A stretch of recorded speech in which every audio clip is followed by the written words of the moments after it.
Hey, what's going on, Podcast Nation? It is Jason Harris here. I am live from the Matador Yacht Party. I have some amazing guests with me. I have Mr. Kevin Frye with me. Kevin, thanks for taking the time to jam with me today. Thank you. I have the one and only Wendy Reeves, and I have Miss Martha Alvarado. Guys, thank you for taking the time. This is going to be fun. Welcome to the Matador Yachtcast. Tune in for everything you need to know to stay in the know regarding the automotive industry. Here's your host, Jason Harris. I'm going to fight this audio. We're going to see if I'll just kind of like eat the microphone so the wind doesn't hear it. But no, guys, this is cool. Look, we're here in sunny Florida. I'm excited. It's the first time I've seen the sun in 4 months. So I'm glad to be here. But hey, look, I love kicking off all these podcasts with little origin stories because I'm always fascinated to find out how people got started in the business. So Kevin, I'll start with you and then I'll kind of work my way over. Kevin, how did you get started in the automotive industry? I would say like 99% of the people out there, I fell into the industry. I got involved with the very early days of eBay, and when eBay Motors started, which was basically like a bull in a china shop, it was a train wreck as they tried to launch around the nation. Got heavily involved with that and basically figuring out how to sell cars online because there was no instruction book. So that would be the earliest way I'd say it developed. I started working with dealerships how to sell on eBay, and it's just exploded from there. That's awesome. Wendy, yourself, how did you get started in the business? For me, actually, my dad was a car guy. And my So first you were born job- into the business. I was definitely born into it. And my first job was a 16-year-old night receptionist where my dad was GM at a Frascona store in Milwaukee, Wisconsin. And I stayed in. I moved overseas to Greece when I was like about 28 years old. Nice. And no, I'm sorry, 27, yeah. Stayed there for a bit. Came back, got back into it after my kids went into high school, and in and out most of my adult life with the same dealership, Alvarado in Milwaukee. And it's once you get it in your blood, it's hard to get out. It's just you can't get, that passion, that drive, that excitement stays with you. It does. Yeah. Now, Martha, how did you get started in the business? I was managing a call center, in Spanish. I was dealing with infomercial for the radio and TV in Spanish mainly. And one of the dealership needed like a BDC. I didn't really know what it was. So I was like, okay, let me try this out. And that's how I started. I started as a BDC rep, then move up to the BDC manager, then customer relation. And I learned on that position everything that has to do with the dealership finance, body shop, service, and sales, and how they actually interact and how they really need to work together. And after that, I went into BDC and internet and been building BDCs for the last 20 years. Oh, you got bit by the bug then. Yeah, you got bit by the automotive bug. But but it's funny. Look, we have people that stumble into the business. We got people that got born into the business. I got conned into the business. But no, it's so cool, and I really appreciate you guys coming out. And and what you were saying, there's a perfect segue kind of into our first conversation, right? Is these silos, these islands that exist at the dealership, and I think it's. Maybe because things are a little slower right now, we're able to take a little more time and really kind of analyze every single opportunity that's coming in, that maybe we're seeing more of an island than maybe we've noticed in the past because, we're able to take our time with every single opportunity that comes in. But, from trying to bridge that gap of communication, which sometimes I think is limited as smoke signals or Morse code, like, hey, what do you want to market today? That's but I feel like this is the last couple of years I've seen these departments getting closer and closer together. So how do we kind of maintain that momentum of these islands coming together and really working well with it, coming from a marketing perspective, coming from a BDC perspective? Kevin, I'll start with you, and then I'll kind of work down the road. Well, I'll say this in a marketing perspective, we could always do a better job communicating to the people actually working the opportunities we develop. We're always trying to get better, but it is a weak point that we could become much more efficient on. But I think Wendy would be great to comment on knowing exactly what we're sending your way. Yeah, absolutely. I think it's really important that not only sales and BDC are in tune with one another, and that starts at the top, obviously, but also I believe in chain of command, like run everything through the BDM or the sales manager or whatever instead of, agent to BDR, whatever. So when change needs to be affected, it starts where it needs to start and it's communicated to the right people and everybody knows what's up. But also the marketing department, like everybody who touches the phone, the BDC, they all need to know exactly what's out there, what campaigns we're running, what are bringing the traffic to our website or our phones, and urging these people, compelling these people to submit leads, so that when we work the leads, we can respond to the customer with relevance, and we can answer their questions, and have that active listening that we need to be able to establish rapport and build a good relationship, gain their trust, and sell the appointment. Sell the appointment. That's what it is, right? Yep. It's selling the appointment, and it is so interesting how much more effort that is required to sell the appointment over the last 24 months. I mean, you got to think as an industry, we had to. We were forced to change our communication game in such a way, all right, that I hope we don't go back. Like, I hope what we've learned over the last 24 months, and this snowball of change, and just really meeting the customer where the customer wants to be met, and communicating them that way. I'm just keeping my fingers crossed. We keep this and we keep this going. Yep. Martha, what's your thoughts? How do we keep that going? I think one of the most important things, like Wendy was saying, is the training, okay, the knowledge. You have to empower your BDC, but you have to also understand how your BDC is the lungs of the dealership. And the reason is because they're going to come in touch with everybody. The people in service, the people in finance, the people in sales. Why? Because they are the ones that are answering the calls. So when it comes to the marketing, it's very important that they go in there and try to find out what are customers saying, what are the objections, how can we target them in a better way, okay? What are they saying about what they see on TV, on the internet, and what are they talking about other dealerships? How can we help them stay here? Now, when we do that transaction with the sales department, how do we keep that loyalty? How do we keep bringing them back into our service department and make sure that they do return to us after a couple of years? It's a relationship that is very important to develop. And it happens at the BDC because it starts there when they're looking for the car, and it ends there when we call them again to trade in the vehicle. Well, and I love that you say that, because I think that really pushes us marketing people, right, to really kind of figure out, like, what kind of campaigns, do people really want to connect and communicate with. See, what's really funny is, we're all in the automotive industry, and I'm sure you're like me. You show up to a dinner party, and they find out you're in the automotive industry, like, let me tell you. But here's one thing I've found super fascinating. No one has ever told me about their $250 biweekly truck they just bought.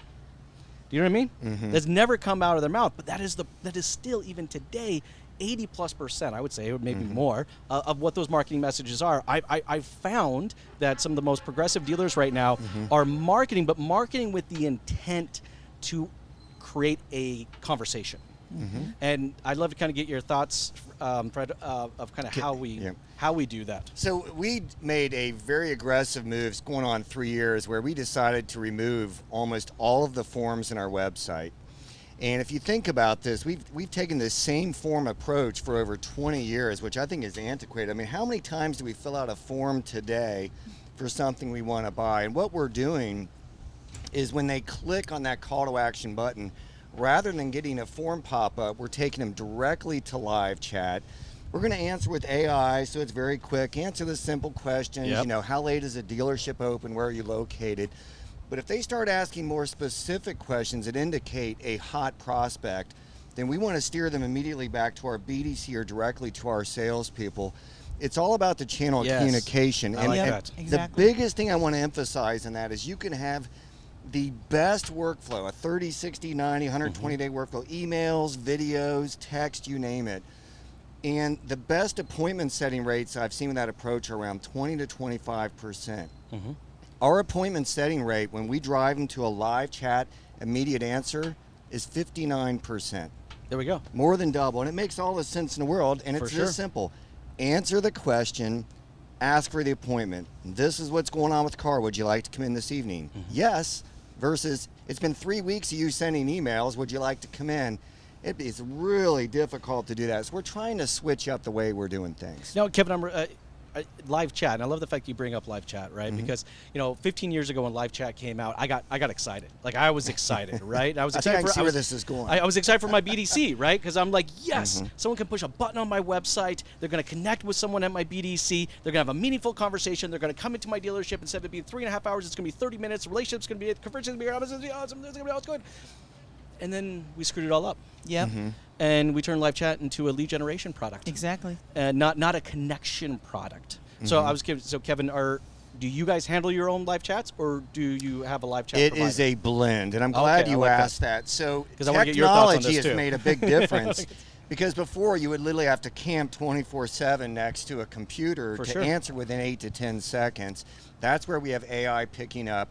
We have a 24/7 chat provider that can answer basic questions. But if it's a hot prospect, it's going to ping every salesperson or BDC rep like a text alert. Yeah, that's a process. I First can get person that into. gets it owns the customer and moves to answer from there. If for some reason they don't pick up right away, it's going to go back to the chat center. But what we're trying to avoid is the extended workflows. We would rather answer the question, get the appointment now, and save all of this All the time and work, Perfect. which is very difficult to try and get people to come back in on. 100%. Yep. Now, from a BDC perspective, all right, you like live chat leads?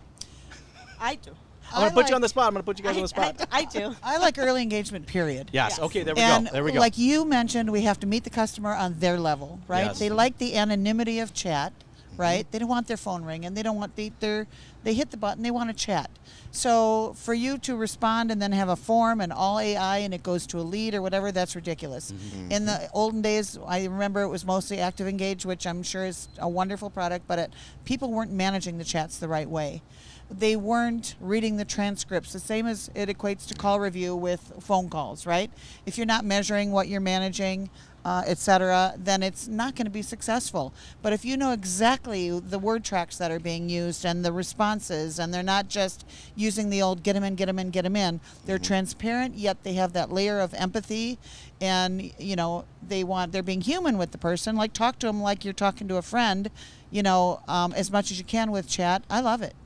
I love it. Yeah. Are But you you have ju- to be skilled. You have to have the right people responding. 100%. Our industry is afraid of changes. We like to do the same things for a very long time. Okay, we're very afraid of everything that is coming, like digital, retailing. But we have to move with the times. Times are very different. I like to be I like to things quick. I want an answer. Even my pediatrician will reply, on a chat. So that's what I like, the engagement on a chat. A lot of people have told me, well, you know what? But what about if you don't get the name? What about if you don't get the phone number and the email address? You lost the opportunity. Exactly. But But that's what every dealership out there is using as an excuse right now. Exactly. But then you put your heart into the conversation and you develop that connection. Connection. You talk to the customer the way that you would talk to your friends about buying a vehicle. And that's where you develop that connection, and when they trust you. Once that they trust you, once that trust is built, then the customer will be, eager to give you their business. It's now you develop that loyalty that you wanted. Well, I feel like, for the last 10 years, all of us have been coming to these conferences, for a while. And for the last 10 years, the conversation's been a lot about leads. How many leads, how many leads, how many leads? I feel like we're getting into the decade now of no longer counting leads, but counting meaningful conversations. At your group, is that what's going on, Kevin? Is that the measurable now? I love what Wendy and Martha are saying. Sir, you said anonymous.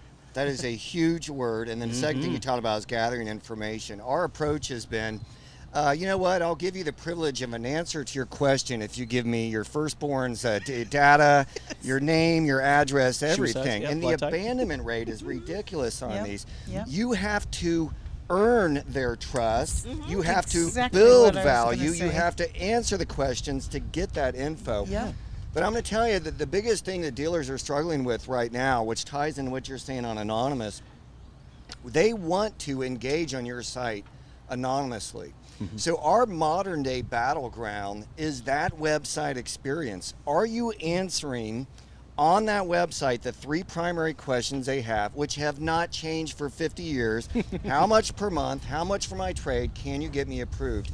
When you start winning that battle of engagement, then all of a sudden they start communicating with us through one of those channels and are willing to give us their information. And then we earn the right to ask for an appointment. We Or earn it. I for a love that. name. Yeah, Or you earn we that have to trust. present the value first, right? You What cannot is it? ignore them, right? You Right. cannot, what you're saying. You cannot ignore what they're asking Yep. you. But you have to earn their relationship. They need to be heard. They do. Once that they feel that you're heard, what Yep. they're saying, then they're gonna feel that you care about what they want. And when that they feel that you care, then they're gonna trust you. And those are the 3 steps. And when value exceeds price, right? Exactly, Then we're exactly. going to earn the right to ask for that appointment, to ask for their information, and have a chance at bat to send them home in a vehicle. And that's what we have to do. I mean, look, that's meeting the customer where they want to be met. Now, talk about meeting the customer where they want to be met, and then doing it at a whole nother level. Kevin, I got to ask you about this crypto purchase because I right now in my head I'm thinking like the next 10 years I'm just going to be talking about meaningful connections and trying to engage with them, and then here comes Kevin. He's like, Hey, move. we're going to do a crypto transaction. So walk me through that. So it's right now, it's like the sexiest news in automotive is, hey, Jeff Wyler's accepting cryptocurrency. And what amuses me about this, don't take me wrong, is that whenever you do something really innovative like this, half the dealer group congratulates you, it's awesome. Then the other half's like, what a bunch of foolish clowns. How can they do this? There's so much risk. I'm going to share tomorrow at Digital Dealer how we're doing it. I'm here to assure you it's much simpler than you think. All right. We're just working with a third-party intermediary as an exchange. And if you come in and you want to use cryptocurrency towards your transaction, the entire amount or partial amount, let's say it's $20,000, we will generate an invoice for that amount. You can select up to 12 different cryptocurrencies. There's a 1% processing fee that is passed on to the consumer. And guess what? We get the money in US dollars ACH'd to our bank account. We never take possession directly of the crypto. That is so But cool. I emphasize this again and again and again. It doesn't matter. When you're in automotive, you only need to ask yourself one question. Does this make us more consumer facing? And this is a match. It's like, how would you like to pay? Well, we'll take check, cash, you can ACH, Visa, MasterCard, Bitcoin. Do you see where we're going with this? So it's not, I don't see it being a tremendous part of our audience out there, but it's just one more avenue to help our consumers buy cars. It's the perception of the brand. It's perceived. I mean, it's kind of like offering a customer a 24-hour test drive. Not everyone's going to take that, but the fact you're willing to do something like that to make sure they're comfortable goes a long way. Look, not a lot of people are going to buy a car in crypto, but the fact you're willing to do it says a lot. Now, that is a message from a BDC perspective. Like, is that a message you guys would like to share? Is that when you're like, hey, by the way, so Bitcoin? How do we like to pay, right? How do you want to pay? Like, if we're going to go, like, from a BDC perspective, I'm curious. Like, we're constantly training our BDC staff to engage in more and more complex conversations on a regular basis. Kevin, do you feel, and then I want to get kind of your guys' thoughts. Well, actually, I'll start with your thoughts. I'll come back to you, Kevin. But, is that a conversation you think BDC should be handling? Should BDC be handling the financing conversation? I don't see why not. All right, I like okay, this. We're going to get some comments about this. I This is have good. run BDC's departments where we do everything, Yeah. and the salesperson just come and pick up the folders and shows the cars and walks them into finance, and customers are happy because you know what? They're buying more products in finance. Why? They don't have to be doing a lot of haggling. Everything is said and done. I mean, it's different right now. We were doing it before the pandemic, okay, with the internet prices, which we're kind of like set. Right, but why not give that customer that flexibility? Why not give you? That's why I said you need to empower your BDC, and I think this is the way that it's going. More customers wants to do. Can I do everything over the phone? Can I just sit, sign, Sure. on the internet? Like we're able to buy everything else, right, over the internet. Now they wanted it to buy that car too. So you need to be able to give them that information, so at least they don't sound ignorant about the subject. Yeah, well, it sounds like these departments are getting all kind of bleeding to each other. I mean, at one point, we had our internet department, we had our BDC, we have our sales department, we have our F&I department. These four kind of quadrants, and it seems like they're getting closer and closer and closer. Martha, do you see a day that it is all just one? Sorry, Wendy, sorry. So I don't think it's ever going to all be just one. All right. Because, and I never believe in a cookie cutter approach to anything BDC. And I always say the only thing for sure about a BDC is nothing's ever for sure. And I believe that you have to have the ability to pivot and change depending upon what the demographic is at your store or whatever, and what your availability is, whether you're an independent, whether you're prime or subprime or franchise, whether you're building a process that you can scale because you're acquiring a lot more dealerships and you've got a centralized BDC. So for those places, and with crypto and everything, I say absolutely positively. It's like 25 years ago when we wouldn't let them write a personal check, and they'd have to get a cashier's check. But but then as we progressed, they were able to get the approval that there were the funds in the account, et cetera, and now they're doing all kinds of things. The world is changing. Bitcoin is on the scene. We need to have it available for our customers if that's what they are telling us they want. The whole thing's about meeting the customer where they want, right? And for small dealerships, though, I don't think it depends. If you're a small store that's doing 20 cars and you want to do 100, and you're subprime and you're very community-based and everything else, no, you're probably not going to go to that extent. But what you do there, too, need to have is a good process. And I think before we do anything about bridging any gaps, we need to make sure everybody's got good, sustainable processes, from the training to the coaching to the customer experience, that the BDC is setting the customer up for the same transparent great customer experience at the dealership, and then that experience is delivered when they're at the store, and that we're following up to make sure that that's what happened. So it starts with the customer and that empathy, that everything, all that, and then bridge the gaps once you've got the sustainable process in place. Awesome. Kevin, your thoughts? Do you think these departments going to get closer and closer? Do you think one day they'll I'm become going to one? give you the example because Right. the salesperson, the BDC is going to be the point and the spear of this. And our first transaction was with a gentleman from Saudi Arabia that wanted a 2021 Mercedes-Benz. And so he wanted to hold that vehicle, but an international wire transfer is a week. And so the salesperson was able to suggest, well, do you have cryptocurrency? He's like, absolutely. Well, if we do cryptocurrency, we can knock this out in 24 to 48 hours because nobody wants to hold a vehicle for a week right now at the inventory situation. Yes. That conversation was initiated by the point of the spear, whether it's BDC, salesperson, etc. So absolutely, it's going to hit them well before it's going to hit us in F&I side. I think so, 100%. Well, look, I know we're getting towards the tail end of our discussion today, and this has been a fun discussion. You know, we're here in sunny Tampa, Florida, at the Digital Dealer Conference, you know, and I love coming to these conferences, you know, but there's always something that I hope, you know, dealers take away from them. If there was one thing that you hope people attending the show right now take back to their dealership and put into an action plan, what would that be? Kevin, I'll start with you, and then I'll work down the road. Well, if you know me, I'm always going to stir the pot, and I guarantee that's going to happen tomorrow. For me, it's going to be, for dealers today, you have choices. And if you want to be more efficient and better, you have to constantly question what you're currently doing. And some of the questions I'm going to tackle is, should you still pay for SEO? Is search engine marketing still the best approach, or are there better alternatives? Are we being sold a bill of goods on digital retailing? I'm going to talk a little bit about crypto, the state of the market. It's going to be more of a discussion format. But I think I'm going to put out some really reasonable questions, but best of all, I'm going to put out numbers and factual data of us doing it a different way and seeing tremendous success. Awesome.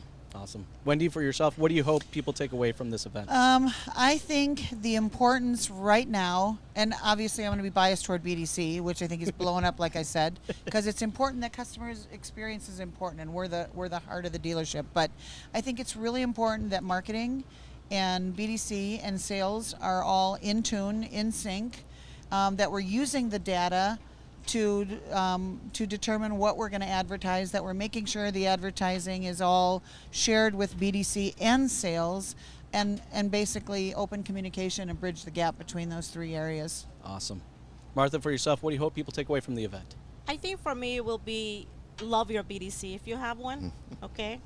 You know, treat your BDC the same way that you treat your sales department. Train them, okay? The same way that you train your sales person, not just on the scripts, but on everything else. Make them feel part of the family, not like a, stepchild. One big family. No, Yes. I love it. Not the redheaded stepchild. In the corner number one. office, like Sean Armour would say, in the corner In the office, corner office. in between the boxes. So what you're saying is take them on a yacht, give them champagne. Yes, there we go. we got that. I'll tell you, it's not a bad strategy. It's working for me so far. Hey, guys, thank you so much for taking the time to jam with me today. This has Thank been you. so much fun. You guys have yourself an amazing day. Thanks so Thank much. you very much. Thanks for tuning in to the Matador Yachtcast with your host, Jason Harris. Don't want to miss new content? Be sure to check out the full podcast library at matador.ai to stay in the know. Remember to like, comment, and subscribe. Happy podcasting.